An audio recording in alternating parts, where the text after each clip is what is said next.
Hello, this is a review of the Nikon V1 mirrorless camera. So this video will be the first in a series of videos reviewing this camera, and in this one particular I'll talk about the body and handling, and I'll talk about the other aspects of the camera in following videos. So this is Nikon's first mirrorless camera. Initially it was met with a lot of controversy or disinterest because of the small sensor, the CX mount. So this got a multiplier of 2.7 to the 35mm. So it's quite a small sensor.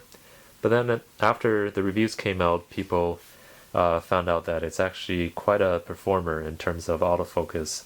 So there was again a rising interest for the camera. So it should be very interesting to go through the review and for you to determine if this camera is the right camera for you. So let's begin with the body. So let's have a tour around the camera. So this is the front. Right now it's got the 10 to 30mm kit zoom lens attached. This is probably the most popular option because it gives you the most useful focal length range for day-to-day photography. So let's say the front, it's pretty minimalistic and simple, except this ridge here. This is a thin metal ridge. That's supposed to help you grip the camera, but really it doesn't do much. So it would be the same if they didn't have this, but maybe it's for aesthetic reasons. I don't know. The surface is magnesium alloy, so it feels very nice and like cold slab of metal. These are right here stereo microphones. You can barely see them. This is autofocus assist light, remote IR sensor, and lens release. On the left side, we have the ports here. So we have the microphone. This one is not on the J1, by the way. So if you have microphone, you can attach it and have it sit on top here. This is HDMI and USB. The USB also, I believe, can output composite video to non-digital TVs. So how about the bottom? Well, it's got the tripod mount in the axis of the lens, and here is the battery compartment. This is what largely determines the thickness of the body, it appears, because it's got quite a beefy battery. It's the same battery as on the Nikon D7000, so it's got a lot of charge inside and allows you to take a lot of photos. So here is the SD card snapshot. So by the way, you see a line here. This is when the magnesium alloy ends and plastic begins. So this and the battery door and the whole half plane of the backside is all plastic. So right side there's nothing. On the top we have the focal plane marking here, and let's see, this is the accessory port. This is plastic and this is metal, and apparently that makes it fit very well, so it comes off very easily. I would assume most users will lose it after a while. This is the mono speaker for movie playback, etc. This here is the 1.4 million dot EVF, and there's also an eye sensor there, so it turns on and off automatically as you cover it. One problem I do encounter is if you're carrying this, say like this, on your side, or it's on a neck strap, this will always be turned on, so it will drain your battery. So best to turn it off when you do that. This is the on-off button. It's a little hard to find when you're just shooting like this, so you're kind of fumbling around a bit. This is the shutter button, made out of somewhat flimsy plastic. This is a movie record button. So on the back side, you have the 3-inch LCD display, I think about 900,000 dots. It's the same one as on the Nikon D7000, and it's a higher resolution version than the J1. So the screen is very nice. This is a function button, fairly useless the way they have it programmed right now. I'll talk about that later. This is a toggle button for zooming in and out during playback, and also for changing aperture and shutter values. This is a mode dial.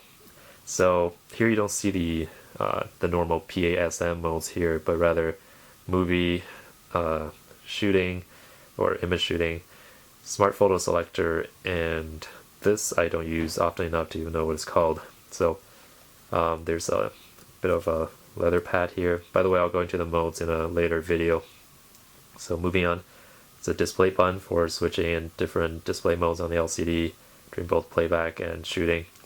Menu, delete, press it twice to delete the picture, just like on a Nikon DSLR. This is playback, so this is pretty well placed, so you can just go like this to play back an immediate picture that you took. This is a rotary dial, so it does that, and also it's a four-way clicker.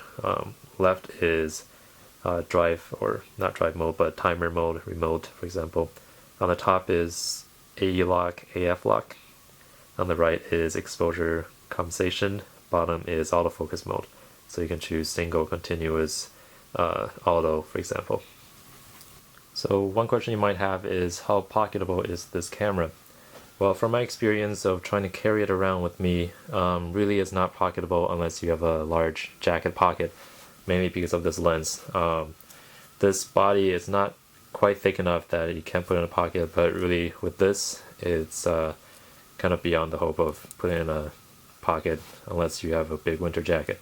So you do have the option of using the Pancake Lens, which is a 10mm f2.8 prime lens.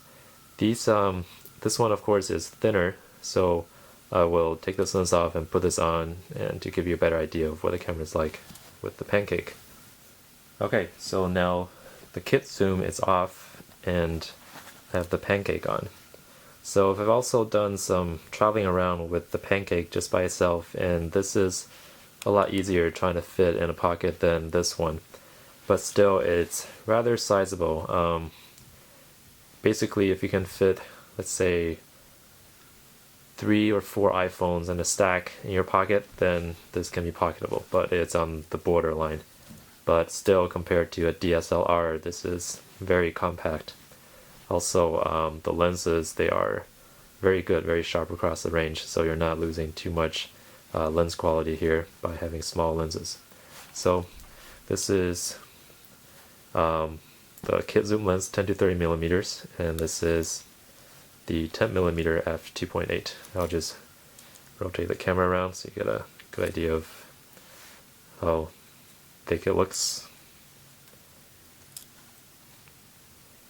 Another thing that's different between these two lenses is this is actually a metal body and this is plastic, but both feel relatively well made. And yeah, I'll have more videos about this camera in a series of review videos. Someone, actually more than one person, said that my voice is a little hypnotic, so, well, in case you're under hypnosis, then please subscribe to the channel if you like the videos, as there are more videos coming down, and also please like the videos if you do want to see more videos like they are presented now. So that's my hypnosis I guess blurb. So if it works, then all's well. If it doesn't, just ignore it. Okay, see you next time.